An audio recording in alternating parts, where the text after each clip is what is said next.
Okay, more stuff. All right, we'll start out with this. This is a from Liverpool. This is actually a little packet that you could get in Liverpool. I'm not quite sure if it was a Beatles shop or Liverpool Chamber of Commerce or something. So this is a little packet, and it's not all there. It came with a record, and it's long gone, but I got it because of this book. Nothing to get hung about. Little history of the Beatles, which was nice. And up to 70, the history. I guess it's 71 is when this was printed. And it came with a poster, and I put the poster in a frame. One of the main reasons I got it. So cool. We'll see the poster later, but it's very unique and different. But this is what I wanted to show. Beatle Tours, 63 through 1966. And this is kind of what that movie was about that Ron made. 8 days a week, actually, their touring years. But this is a little cool poster they made. It started out, Helen Shapiro was their first UK tour, February 2nd. And that's why I got these out, because of their first 3 tours of UK. And you know what, UK sounds like, oh, that was a big area, but as you know, you put all of UK, the United Kingdom together, and it's about the same size as Oregon. So, but still, they still took it by bus, and the roads back then were, not like the nice interstate that we have in the States, our Autobahn, and they had still the old roads in the bus. So anyway, this is their first tour they did with Helen Shapiro. And she was a big star at the time in the UK. She had a couple of big hits on the radio. So she was the headliner. And they had just come out with Love Me Do. So they were an up-and-coming group. So that was their first tour. And then their next tour was with, Tommy Rowe. And this guy, I don't even know who this guy, I guess he was from the States. But he drove John nuts. Really? Him and Paul were always got their heads together. They were always writing songs. And he was always like, what are you guys doing? What are you up to? And he just pestered him. And so finally it got to one point where John couldn't stand anymore, and he poured a beer over his head. And Tommy Rowe had Sheila and Dizzy in the States. You probably never even heard of Tommy Rowe, have you? No, never. No? Well, the funny thing about it is when the tour was over, he went back to the States, and he brought their first album that had come out, Please Please Me, and gave it to his management. Said, these guys are, listen to this album, so listen to the album. Yeah, that's crap. Let's talk about your future. So they just totally, blew him off. Love Me Do, see, by that time they had come out with Please Please Me, so that was a big hit. So that's with the tour. This whole thing goes around through, and then when they came to America, and then finally it ends up with their last tour in Candlestick. But it's kind of a cool little thing. I just got these things to go out and correspond with it. Because this one was Roy Orbison, and they loved Roy. Who wouldn't? This was the sea change for the Beatles, because about halfway through the tour, the kids, girls were just screaming, and it was pretty obvious, the Beatles were what they were there to see. They all loved Roy, and so finally they switched it around, and they had equal billing. Actually, this one was like the Beatles on top, so the Beatles would close out the show. But they said even like John and George backstage, and Roy would be singing, crying, and Only the Lonely, and they just went, oh, this guy's killing us, man. Because they loved him. And of course, years later, George got to be with Roy again in the Traveling Wilburys, so we got to play together again. Okay, so early days, those are the early days. Now this okay, now the reason I showed these is because this is the tour program for the Chris Montez and Tommy Rowe. So we got it March of 63. Is that really? Is that real? Well, I'm pretty sure it's a reprint. But still, that's amazing. amazing. Some of these, but we have the real one for Roy. Yeah. We got actual, and there's Okay. another one, the Christmas show.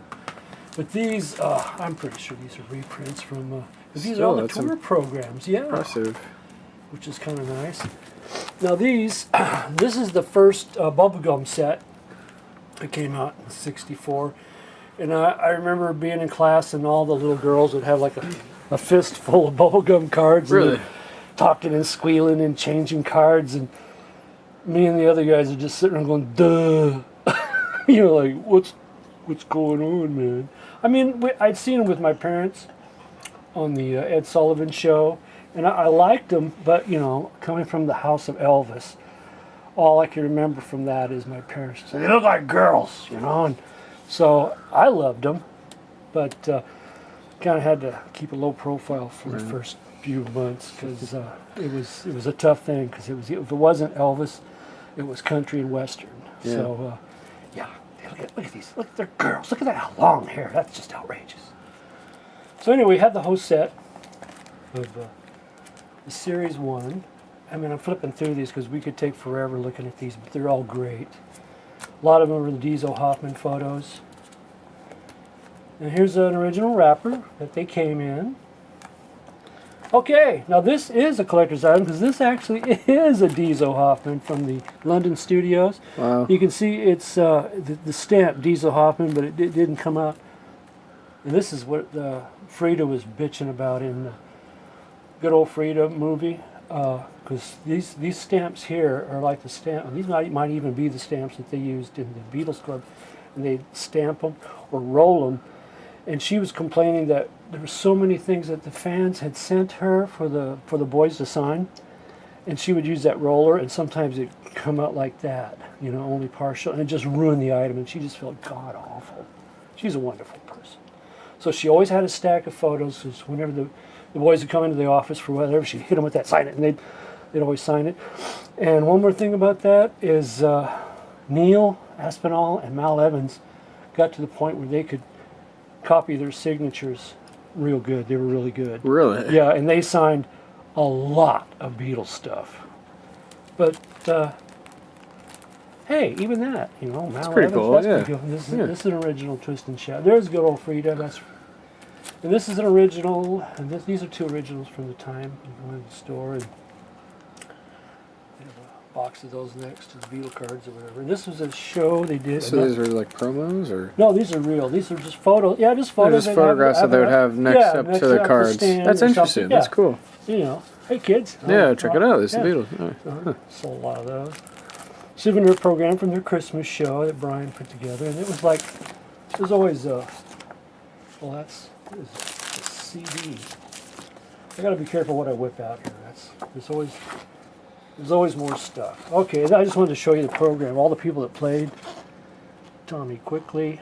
So there's a boatload of them. And then the Beatles, the closing act. There's Scylla. She was like, I don't know. She had some hit songs and later turned out to be like the Carol Burnett of England or whatever. Cool. Yeah.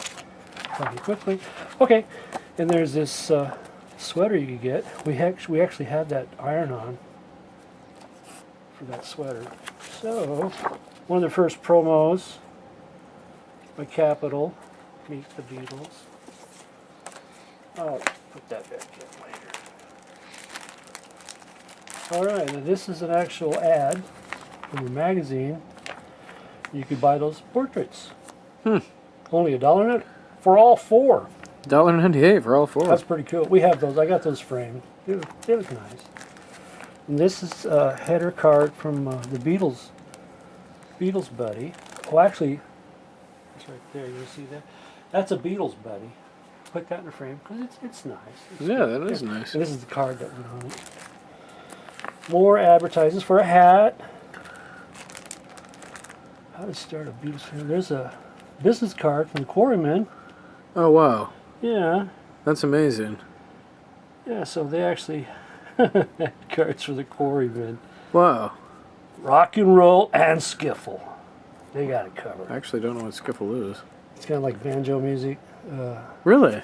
Yeah, skiffle. Okay. I didn't know that was... Yeah, it's... all right, I learned something. There's nothing wrong with a banjo. John's mom first taught him to play music on a banjo.